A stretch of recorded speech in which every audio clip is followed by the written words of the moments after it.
এগুলো এমনি যা আছে যেমন কিছু মানে ক্যান্সার রোগীর জন্য হয়, মানে আপনার পেইন কিলার টাইপের আছে, স্ট্রং খুব পেইন কিলার টাইপের আছে। তো এইসব আছে। আর এটা নিয়ে আমরা ইনভেস্টিগেশন চালাচ্ছি, এটা নিয়ে আমরা দেখছি কি কি আপনি আছে কি মনে জিনিসটা। করছেন বা আপনারা কি মনে করছেন পুলিশ বিভাগ যে এই যে যেই কন্টেন্টস গুলো আপনারা পেয়েছেন সেগুলো সব হচ্ছে হ্যালুসিনেটিং এলিমেন্টস বা ড্রাগ এলিমেন্টস বলে বাজারে বিক্রি করা হচ্ছে? হ্যাঁ, অফকোর্স। সেই জন্য আমরা অ্যারেস্ট করেছি।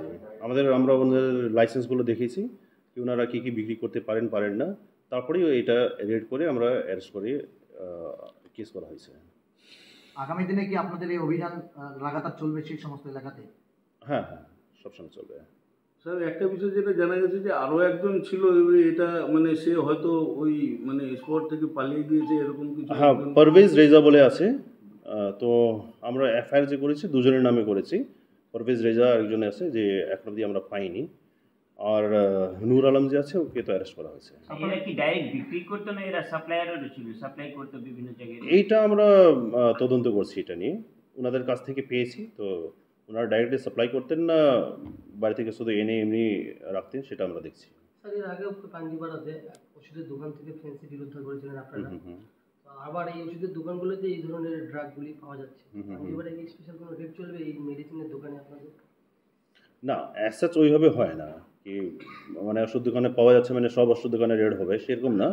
আমরা যখন ইনফরমেশন পাবো তো তখন সেই অবশ্যই আমরা রেড করবো। ফেন্সিডিল যেটা বললেন একদম আপনার একটা কন্ট্রাব্যান্ড এবং প্রহিবিটেড একটা হচ্ছে আপনার কাপ সিরাপ, যেটাকে নেশা হিসাবে ব্যবহার করা হয়, কোডেইন জাতীয় জিনিসও ব্যবহার করা হয়। তো একদম পাঞ্জিপাড়া থেকে 10-12 কিলোমিটার দূরে গেলেই বাংলাদেশ ইন্দো বাংলা সীমান্ত এবং পাশেই বিহার সীমান্ত রয়েছে। আপনারা কি মনে করছেন এগুলো পাচারের উদ্দেশ্যে বা অন্য কোনো উদ্দেশ্যে সেখানে জড়ো করা হয়েছিল? এইটা আমরা ইনভেস্টিগেশন করছি। শুধু সবসময় পাচারের উদ্দেশ্য হয় না, অনেক সময় মানে লোকাল কনজামশনও হয়। তো এটা লোকাল কনজামশন আসে না, ওখানে পাচার না দেখা গেলো অন্য কোনো ডিস্ট্রিক্টে যাচ্ছে, এইগুলো আমরা একটু দেখছি। অন্যান্য যারা হচ্ছে আপনার ড্রাগ প্যাডলার্স রয়েছেন তাদের উদ্দেশ্যে আপনাদের কি সতর্কবার্তা থাকবে? একটা সতর্ক বার্তা আছে কি এইটা পুলিশ সবসময় রেড করবে, যখন রেড করবে অ্যারেস্ট হবে। আর সাজা এটার অনেক বড় বেশি হয়। আর তাছাড়া এটা খুবই খারাপ জিনিস, এটা একটা জেনারেশনটা খারাপ করে দেয়। এটা শুধু একটা লোক খারাপ হয় না, তার পুরো ফ্যামিলি খারাপ হয়ে যায়। তো এটা সেবন করাও খারাপ। তো যারা সেবন করছেন ওনারা যদি পারেন তাহলে এটা থেকে বের হবেন। আর যারা ফ্যামিলি আছেন ফ্যামিলিকেও এটা সতর্ক বার্তা আছে কি নিজের লোকজনকে দেখবেন, মানে বুঝতে হয় সবসময়। অনেক সময় হয় কি লোকজন জানে না কি ওদের লোক এইভাবে সেবন করছে। অনেক যখন একদমই খুব খারাপ অবস্থা হয় তখন বুঝতে পারে। তো সেটা আগে থেকে ওয়াচ করলে অনেকটাই আমরা প্রিভেন্টও করতে পারি এটা দিয়ে। এটা মানে মূলত ওটা মানে কি কাজে ব্যবহৃত হয় একটু যদি বলতেন। ফেন্সিডিল তো অনেকেই জানে যে এটা একটা কফ সিরাপ রয়েছে, তো বাকি যে মানে ম্যাটেরিয়ালগুলো রয়েছে সেগুলো মানে কি? কালকে রাত্রে পাঞ্জিপাড়াতে গোলপুকুর থানার আন্ডারে কিছু ড্রাগস সামগ্রীগুলো, কিছু কন্টারমেন্ট আর্টিকেলসগুলো কিছু রেড করা হয়েছিল। তো সেটা নিয়ে প্রেস ব্রিফিং আছে। আপনারা জানেন কি আমাদের একটা শুদ্ধি প্রকল্প যেটা আমাদের বড় সাহেবের তরফ থেকে চালানো হয়েছিল কয়েক মাস আগে, সেটাতে আমরা অনেক জায়গাতে আমরা রেড করেছি, বিভিন্ন জায়গাতে আমরা অ্যারেস্টও করেছিলাম আর সিজও করা হয়েছিল কন্টারমেন্ট আর্টিকেলস। সেইভাবে কালকে একটা ইনফরমেশন ছিল। অ্যাজ পার ইনফরমেশন কালকে ডিএসপি ডিএনটি শ্রী সোম কাপড়ি ওনার নেতৃত্বে একটা টিম গিয়েছিল। আর ওখানে 4টে জায়গাতে রেড হয়েছে। 4টে জায়গাতে রেডে একজনকে অ্যারেস্ট করা হয়েছে, যা অ্যারেস্টেড আছে ওনার নাম আছে নূর ইসলাম, বাড়ি পাঞ্জিপাড়া।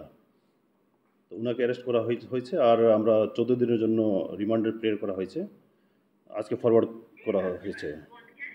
আর যে কন্টারমেন্টগুলো যে সিজ করা হলো সেটা আছে ফেন্সিডিল 1144 বোটলস, কিছু ইঞ্জেকশন আছে 7294 পিসেস আছে, আর ট্যাবলেটস আছে 47,700 পিসেস। এটা total value around 20 lakhs। Sir বলছি যে পাঞ্জিপাড়াতে আপনারা রেড করলেন, এটাকে হচ্ছে গ্রেফতার করতে বা এর বিরুদ্ধে অ্যাকশন নিতে পারবেন? সেই জন্যই এইগুলো রেড করা চালানো হচ্ছে। আপনাদেরকে আগেও আমরা প্রেস ব্রিফিং কয়েকবার করা হয়েছিল। আর তাছাড়াও কয়েকটা আমরা যেটা ধরেছি সবসময় প্রেস ব্রিফিং হয়নি, তো সেটা আপনারা জেনেছেন আর আপনারা আপনাদের সংবাদ মাধ্যমে পাবলিকেও জানিয়েছেন কি আমরা বিভিন্ন জায়গাতে রেড করেছি। আমরা ব্রাউন সুগারও ধরা হয়েছিল, কিছু গাঁজাগুলোও ধরা হয়েছিল। তো এটা নিয়ে আমাদের রেড মানে সবসময় চলছে। তাছাড়া আমাদের যে অ্যাওয়ারনেস প্রোগ্রাম আছে, অ্যাওয়ারনেস প্রোগ্রামগুলো সবসময় চলছে। কতগুলো দোকানে স্যার কালকে করা হয়েছিল? টোটাল 2টো দোকানে করা হলো আর 2টো বাড়িতে করা হলো। যিনি ধরা পড়েছেন তিনি কি অনার দোকানে? হ্যাঁ, ওনার। স্যার যে এরা কি একটা স্যার কথা বলছিলাম,